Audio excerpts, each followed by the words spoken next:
resiko atas pajak dan investasi serta perubahan kurs dalam perusahaan piala asuransi. Oke, silakan. Karena untuk resiko penagihan yang kaitan keuangan mereka ya. Ya baik, saya di sini akan mencoba menjelaskan untuk resiko penagihan dan kejahatan keuangan. Di mana ada potensi resiko. Yang pertama adalah di mana karyawan tidak menagih premi keuangan tanggung atau terlambat penagihan premi ke klien. Untuk yang kedua, keterlambatan setoran premi ke penanggung atau asuransi karena ini melanggar ketentuan dan sanksi regulasi. Untuk yang ketiga, piutang premi macet dari klien. Yang keempat, premi sudah diterima oleh pialang, namun dari karyawan pialang telah membayarkan preminya ke asuransi atau tidak dibayarkannya ke asuransi. Yang kelima, ada salah pencatatan transaksi. Yang keenam, fraud internal atau manipulasi pembayaran. Yang ketujuh, ini ada ketidaksesuaian laporan keuangan dengan standar akuntansinya. Dampaknya, klien tidak bisa mendapatkan haknya atas premi yang telah diteruskan ke pihak asuransi apabila tidak membayarkan premi tersebut ke pihak asuransi. Untuk yang kedua, sanksi regulator atau reputasi pialang jadi buruk. Yang keempat, ada gangguan arus kas, pialang harus membayarkan jika terjadinya klaim karena premi yang tidak terbayar ke asuransi. Untuk yang keempat, resiko hukum dan audit temuan. Di sini ada mitigasinya, SOP penagihan dan pembayaran premi, terus ada rekonsiliasi rutin atau check cost standing, terus yang terakhir adalah monitoring, aging, piutang dan reminder ke klien. Oke, thank you. Sebentar, kita bahas satu persatu ya. Pegang sekaligus ya. Ini kelompok kuliah ya. Cendana ya. Oke, kalian tolong yang dari kelompok B, A dan D, tolong berikan tanggapan resiko penagihan. Ini sangat penting, ya sangat penting. Silakan, ada yang menanggapi silakan. Monggo. Ada?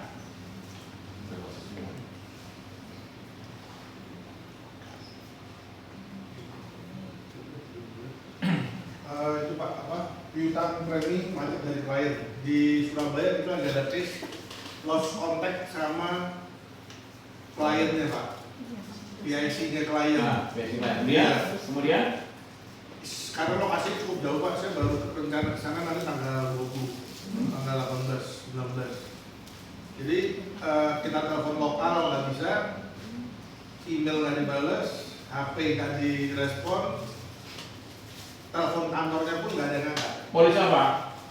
Properti. Pak. Oke. AKR. Ya.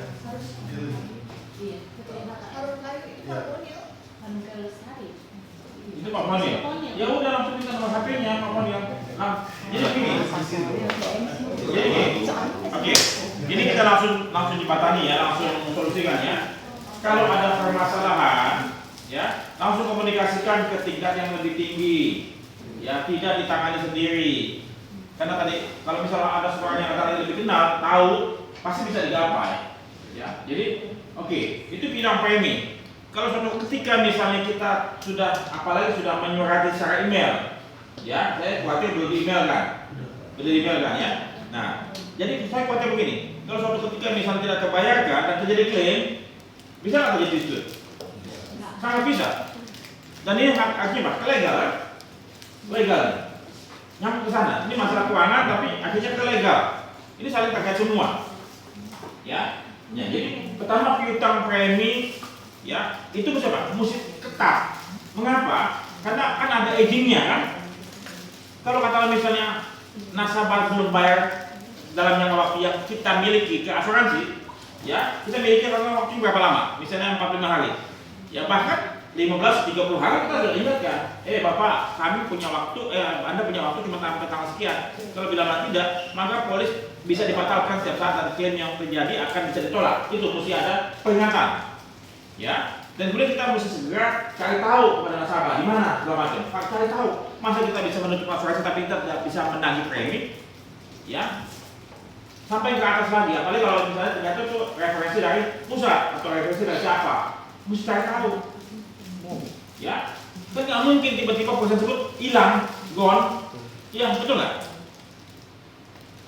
Ya, jadi tolong segera tidak lanjuti ya. Terima kasih. Habis apa lagi? Siapa yang itu? Masalah poin ini, penagihan dan catatan keuangan. Tidak menagih premi bertanggung terlambat penagih ini. Artinya apa? Kita punya admin mesti kuat. Ya, sistem berarti apa? IT lagi. IT sama keinginan kita untuk segera mengkomunikasikan hal tersebut. Jadi pada bagian penagihan sampai kepada siapa? Marketing. Ya, eskalasi juga ke atas. Karena semua klien-klien yang ada di antara harus dipahami dan diketahui oleh siapa? Oleh atasan. Kan nggak mungkin ada suatu bisnis atasan nggak tahu. Saya nggak tahu tuh dari mana klubnya. Kan nggak mungkin mesti lapor. New client kan mesti ada apa? Ada rapat pemasaran setiap minggu. Ya, update tuh untuk baik renewal maupun new bisnis. Itu update. Dan juga ada laporan, ada meeting apa? Meeting outstanding, premium yang rutin setiap saat, komunikasi dengan bagian keuangan dengan bagian pemasaran dan dieskalasi oleh atasan. Ini saling apa? Saling connect. Kalau enggak nyangkut di sini bagian keuangan, itu bisa meredup. Ya, permasalahan di keuangan, tapi bisa meruntuhkan perusahaan.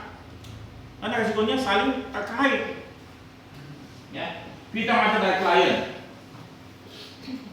Kalau makanya saya tanya tadi, polis apa? Kalau kargo, Surabaya juga ada kasus kejadian dia tidak mau bayar premi atau yang masih ada.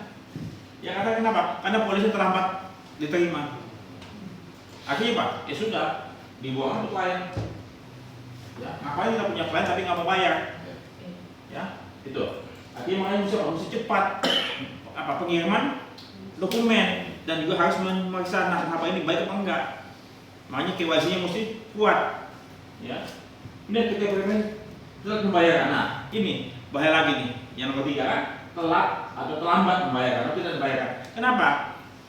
Karena masalah IT juga yang salah atau bagian keuangan salah mencatat, mengesam. Ini kan kita punya kejadian kan waktu dengan BSA kan, ya di Surabaya. Salah mengesam tuh, ya kita tidak punya sejarah terlambat membayar premi, tapi karena salah administrasi segala macam, akhirnya satu polis ini tidak terbayarkan dan ini yang meredup. Itu namanya apes. Tapi kan kita mesti bisa menghindari itu kan, ya makanya mesti apa? IT-nya mesti kuat, ya rapatnya mesti terus dijalankan. Kemudian apa lagi? Kemudian rapat outstanding, rapat premi dan segala macam itu mesti itu rekonsiliasi dengan perusahaan asuransi mesti update juga.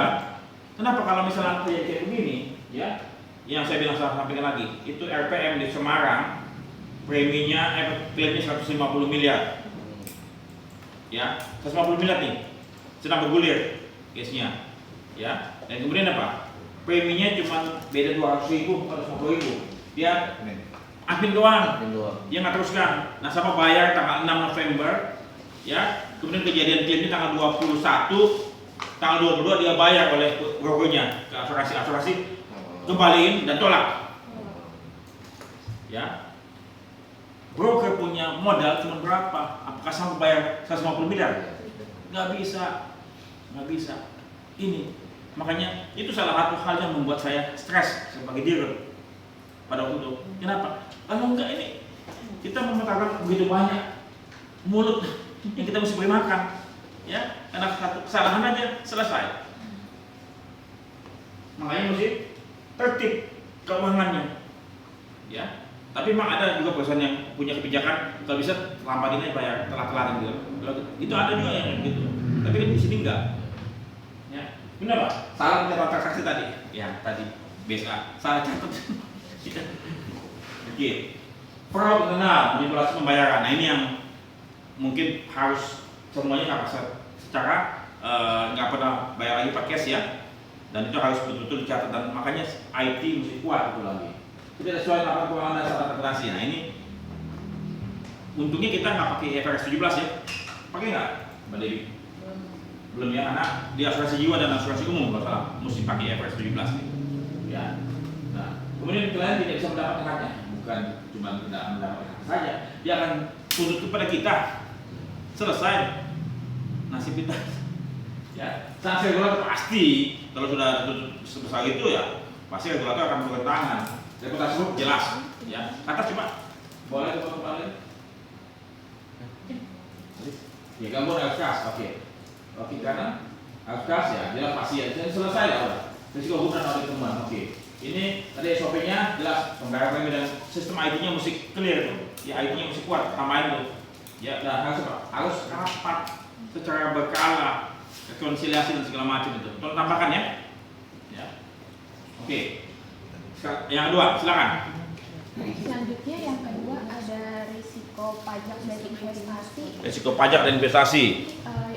Potensi risiko pajak itu ada kesalahan perhitungan PPN, BPH atau pajak komisi broker.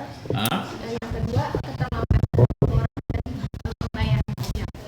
Potensi risiko investasi itu yang pertama ada penempatan dana pada instrumen berisiko tinggi. Yang kedua ketidaksesuaian dengan profil risiko dan regulasi OJK. Yang ketiga kerugian nilai investasi atau likuidasi rendah. Dampaknya itu denda pajak dan sanksi hukum. Yang kedua kerugian finansial dan gangguan likuiditas. Yang ketiga penurunan kepercayaan klien dan regulator. Mitigasinya itu yang pertama konsultasi pajak dan review berkala. Yang kedua kebijakan investasi konservatif dan sesuai regulasi. Ketiga komite investasi dan limit resiko. Keempat diversifikasi instrumen. Oke, thank you kelompok C. Tambahan dari teman-teman yang lain, silakan untuk menanggapi untuk masalah ini pajak dan investasi. Ayo, pajak dan investasi, ada nggak risiko kita? Pajak dan investasi.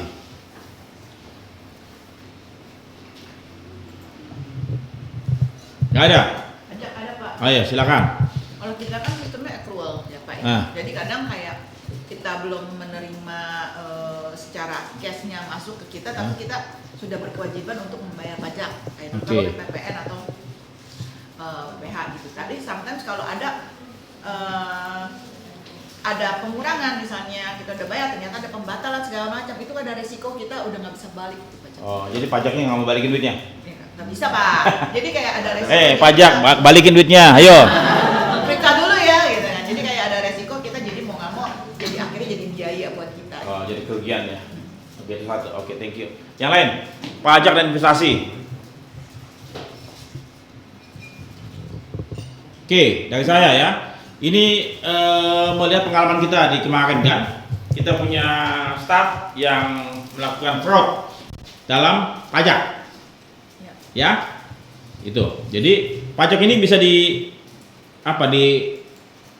modifikasi ya. Jadi ambil lubang tutup lubang ya. Tapi ya benar-benar sudah bisa dianulir ya dengan ada adanya pembayaran langsung secara transfer kan, bagaimana?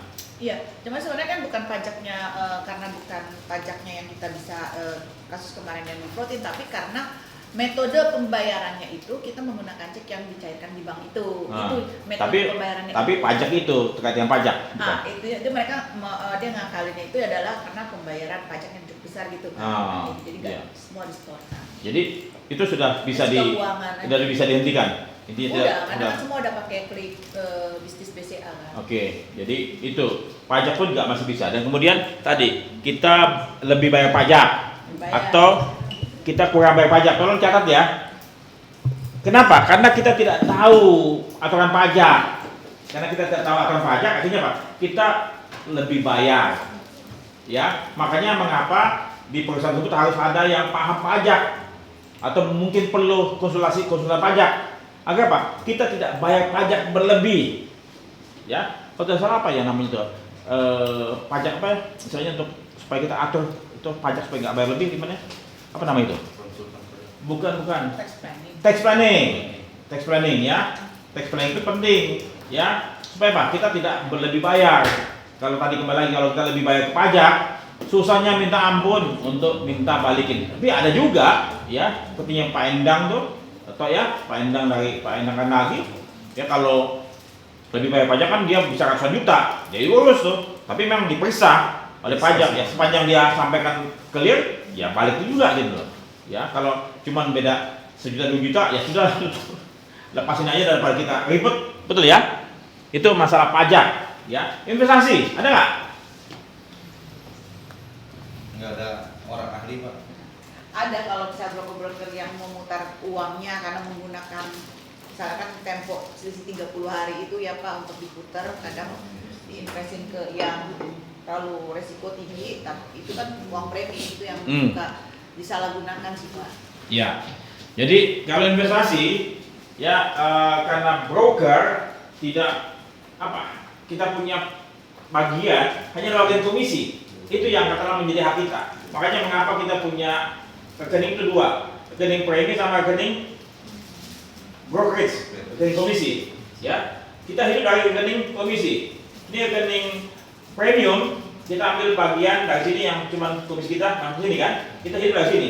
Yang ini kita boleh saja putarkan, rekening premium kita bisa saja putarkan, ya. Tapi berbahaya bila mana kita tidak tertib ataupun alfa. Apalagi kalau salah memilih tadi instrumen investasinya, ya. Kita pikir itu bisa meningkatkan kita punya keuntungan dari investasi. Karena cuma waktu singkat kan, apalagi kalau nasabahnya bayar terlambat. Ya, kita punya waktu 60 hari, nasabahnya bayar 50 hari 50. Kita punya waktu cuma sedikit. Apakah kita perlu effort banyak untuk dapatkan interest yang cuma 10 hari? Ya, sangat-sangat riskan. Ya, kecuali misalnya kita punya aset sudah besar di komisi ini besar, ini kita kelola nih. Ya. Makanya kita punya apa? Kita punya equity saat ini sudah mencapai berapa? Di atas 13. Sekitar 10 M lebih equity kita. Dari awal kita punya modal cuma 500 juta. Ya 5 juta waktu awal tahun 2003 kita bangun. Kemudian karena pemegang saham punya komitmen untuk tidak mengambil dividen semuanya, yang hanya cuma 5% dividen dibagikan kepada pemegang saham, yang 5%-nya masukin ke ekuitas. Sehingga yang dari 500 juta awalnya saat ini sudah menjadi 12 something ya. Nah, jadi pada waktu broker kita semua harus dari 500 juta menjadi 3 miliar, harus menjadi 3 miliar injeksi, kita tidak punya persoalan serius karena kita sudah melewati itu. Teman-teman yang lain yang kalau tiap tahun misalnya untungnya 1 miliar dibagi-bagi semua 1 miliar, modalnya cuma 500 juta tetap. Terus tiba-tiba naik menjadi 3 miliar, itu siapa? Store 2,5 miliar lagi. Nanti ke depan mungkin akan naik lagi. Makanya mengapa kita punya pemegang saham punya komitmen going concern apa? Karena kita tahu bahwa ke depan kebutuhan modal akan meningkat terus. Ya, nah ini ya yang kita investasikan. Ya, maksudnya apa? Kita punya hasil nih. Saat ini kita punya investasi mana? Cuma mana? Ke deposito doang. Ya, sama dolar paling ya sedikit ya. Nggak banyak. Ya, mestinya kalau nanti kita punya ahli investasi, ya mungkin kita bisa beli logam mulia mahal. Ya ampun naiknya. Aduh, coba waktu itu kita beli berapa kilo ya kan? Ya waktu itu kan kalian yang dapat emas berapa siapa ya waktu itu? Ada yang dapat emas kan? Ya, ada dapat emas ya. Jadi dapat emas kan? Semua dapat emas kan? Itu. Ada berapa poin yang lama-lama lah? Itu dapat emas cincin kan? Ya, ini nggak dapat. Ini apalagi nggak dapat? Ya, bukan mulai yang lama-lama. Ini masih dapat emas. Ya, dapat nggak? Nggak dapat juga. Udah dijual lagi Pak. Ya. Jadi itu, ya emas saat ini 1 gramnya sudah 3 juta. Coba kita beli emas 100 ribuan. Saya ingat waktu 2007 saya beli emas 100 gram nih 10,7 juta. Sekarang sudah jadi 300 juta. Jadi hampir 30 kali. Coba kita punya uang beli emas langsung simpen, langsung 30. Jadi kita punya uang dari 10 M jadi 300 miliar. Kalau tahu.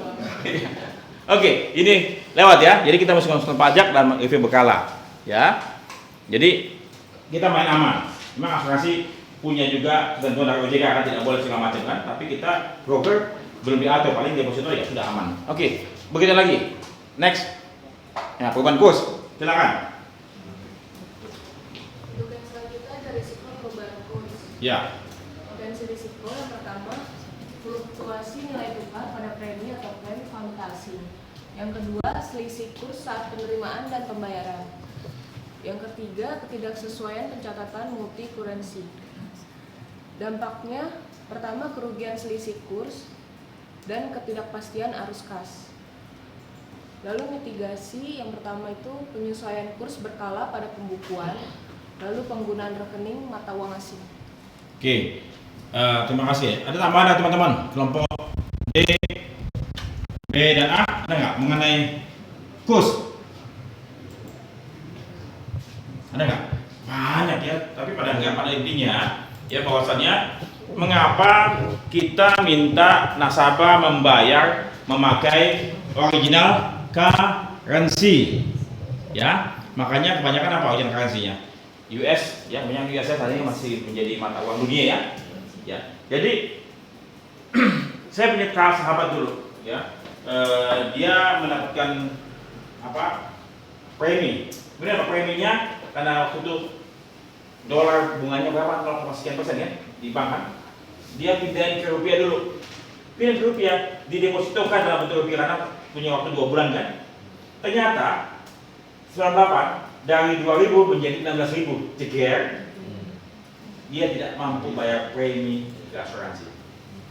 Karena dia membalikin lagi ke dolarnya sudah sempat naik. Ya. Jadi siasatnya gimana? Tadi kita harus apa? Menggunakan original currency, kita ngasih pada nasabah original currency. Saat ini gimana kebijakannya? Original currency. Tapi beberapa mereka juga udah langsung transfer ke rupiah sih. Nah kalau rupiah besok kita langsung segera kan, tapi minta tolong perhatikan, kita minta mereka bayar boleh pakai rupiah tapi pakai kurs yang tinggi kan, ada beli dan jual kan, dia mesti pakai kurs beli kan. Bisa nggak? Jangan sampai di kurs jual, nanti jual kita rugi. Hah? Gimana? Ya begitu Pak, tapi kadang klien minta nawar-nawar, ya itulah resiko kita ditawar. Tapi rugi, kan rugi kan? Ya, Kadang rugi, kadang untung. kadang dulu, kadang dia udah minta kurang-kurangin lagi gitulah ada. Ya karena bagaimanapun ya sampaikan kepada mereka bahwa kita akan bayar ke asuransi pakai original currency. Kita nggak mungkin pakai rupiah. Apalagi kalau misalnya dia bayar pakai rupiah, dia pakai katakanlah misalnya dia bayar pakai 10.000 misalnya, ya. Kemudian kita bayar ke asuransi, ya, asuransi minta 10.100, udah beda 100. Paham ya? Atau kita mesti belikan original currency, kemudian ternyata 10.100 karena kita beli apa? Kurs beli, kita beli dari money changer kan? Kan lebih mahal dibandingkan kurs jual kan? Money changer kan dapat untungnya dari sisi itu kan? Itu perhatikan baik-baik supaya minta kepada nasabah bayar pakai original currency. Itu, ya. Tapi kalau kata misalnya original currency untuk kita tidak punya, cuma punya US dollar, ya ternyata misalnya import ya LC pakai mata uang yen ataupun yuan semacam, kita minta apa? Ke US kalau bisa, ya. Dan disegerakan oleh nasabah kita bayar, ya pakai mata uang Indonesia rupiah, kita segera balikan mata uang tersebut pada hari yang sama supaya nggak ada selisih yang besar untuk kita bayarkan kepada asuransi. Itu poinnya, ya karena apa exchange rate-nya berubah, bukan setiap hari bahkan setiap menit. Kalau misalnya kalian main itu falas ya, kalian tinggalin pipis, uang kalian udah habis. Kalau kalian misalnya main itu kan main selisih itu kan saham-saham atau bukan saham tapi main itu valuta asing, ya kalian tukar pipis bentar udah habis duitnya. Itu bisa tuh, tapi ya ya oke. Begitu lagi apa ada lagi ya, ada nggak yang lain? Keempat. Kesimpulan diskusi. Oke. Silakan. Yang terakhir itu adalah kesimpulan diskusi resiko di area keuangan dan investasi kurs bersifat krusial karena langsung mempengaruhi yang pertama itu kepatuhan terhadap regulasi OJK, yang kedua adalah stabilitas keuangan perusahaan, yang ketiga reputasi perusahaan. Sehingga dari Risiko tersebut diperlukan adalah yang pertama adalah kontrol internal yang kuat. Terus yang kedua sistem terintegrasi antar divisi. Yang ketiga adalah kepatuhan regulasi seperti compliance dan selalu mengikuti aturan OJK. Oke, thank you ya. Iya. Thank you. Tolong buat kelompok apa cendana. Ya. Jadi nanti tolong buat semua sistemnya, pertama tadi risiko, kemudian yang ini mungkin yang sehingga diperlukan apa artinya? Mitigasinya. Ya mitigasinya ya. Ini dia diganti itu namanya mitigasi ya. Mitigasi risiko ya. Oke. Sekarang kelompok 1. Loncat dulu. Ini kan surprise kan?